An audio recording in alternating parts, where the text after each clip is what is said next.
Do I trust my team? Does my team trust me? Do I trust myself? My absolute favorite part of work is team collaboration. But now in a world of hybrid offices and remote colleagues, you have to rely on others, mostly sight unseen, to get things done. You want to hold people accountable without micromanaging. Ugh. All this boils down to trust. I have three big questions. What are the essential ingredients for building trust on a team? How do I build trust on a team or with anyone at work, really? And how do I regain trust if I've lost it?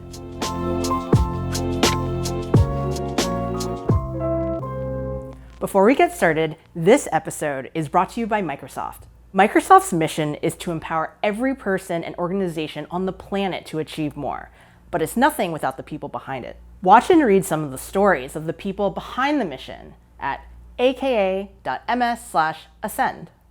Trust, which is the willingness to be vulnerable and have confident expectations of how somebody's going to act in a team, is really important. That's Tyree Mitchell. He's a professor at Louisiana State University, and his research focuses on leadership and trust within teams. Can you help me break down exactly what are the building blocks of trust?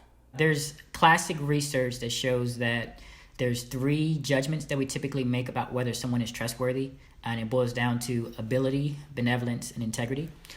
When we say ability, we're saying, can they actually deliver? Can he or she do what they say they can do?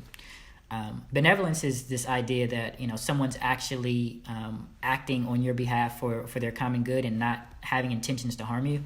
And then integrity is that there's some assurance that they're adhering to a principle or code of conduct or values. How do you assess the answer to those questions in a non-annoying way, right? You don't want to check up with them every hour and be like, okay, are you good? Or is it like a feeling? Do you express something? How do you communicate this? I just want to make sure we're on the same page kind of thing. Sure. So one common practical tool that is used in a lot of teams is something called a team charter. You sit down and you say, well, here's our goal. Here's what we need to accomplish. What do we need to do, or how do we need to actually interact to be able to do that? And so this is a discussion, and the power of it is that there's shared understanding and everyone is actually creating the norms for how it's going to get done. So I love the idea of a charter. It's just like plain as day, expectations laid out, and then everyone can weigh in and then sign off on it. It seems really helpful in particular with a new team, or if a bunch of people are coming together on a new project, just to kind of make it crystal clear. So aside from a charter, are there other things I can do to build trust on my team? So there's three practical tips that I would offer. First, I would say avoid making commitments that you can't keep. You definitely don't want to promise and then under deliver. Sounds like someone's going to have to learn how to say no at work. You want to own your mistakes. So we're human. We're going to make mistakes. If you do so, own it.